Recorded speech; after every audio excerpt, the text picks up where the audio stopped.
Every time El Nino appears, investors start worrying about Indian markets.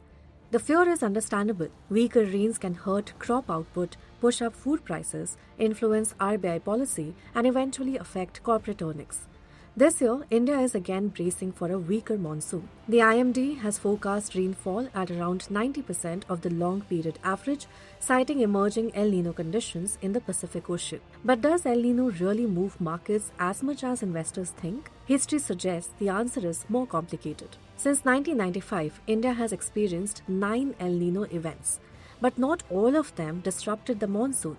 In 1997, 2006, and 2018, India still received near normal rainfall despite El Nino conditions.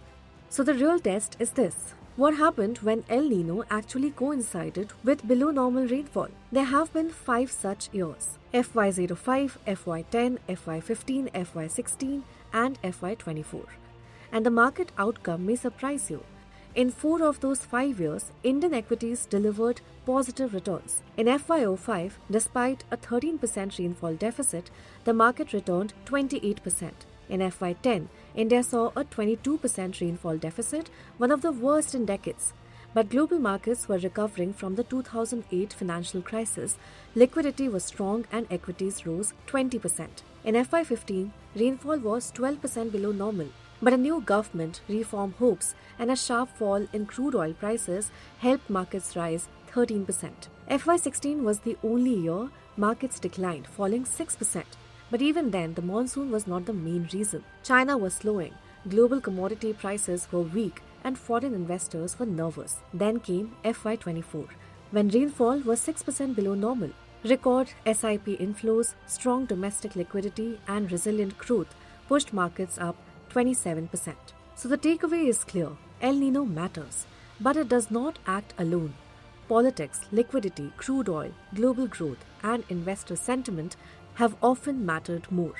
And even sector performance has not followed one consistent pattern. FMCG, realty, and auto stocks have underperformed in some El Nino-linked years and outperformed in others. So where does El Nino leave a mark? The clearest impact is usually in the rural economy. Tractor sales, a key indicator of rural demand, declined in 3 of the 5 El Nino-linked weak monsoon years. The sharpest drops came in FY15 and FY16 when back-to-back droughts hit rural incomes. So this year, investors should watch 5 things closely. First, rainfall distribution. Where the rain falls may matter more than the headline rainfall number. Second, food inflation. Prices of cereals, pulses, and vegetables will be critical. Third, the government's response. Buffer stock releases, imports and export controls can help contain inflation. Fourth is rural demand indicators. Tractor sales, two-wheeler sales, fertilizer demand and agri-input purchases could offer early signs of stress. And finally, the global backdrop. A risk-on global market or falling crude prices can easily overpower the domestic weather story. So El Nino is a real risk. It can pressure food prices and strain rural incomes. But history shows it has not consistently hurt Indian stocks. For markets, the bigger question is not just whether the rains disappoint. It is whether liquidity, oil prices, policy support, and global sentiment can offset the weather shock. Follow Business Standard for more stories.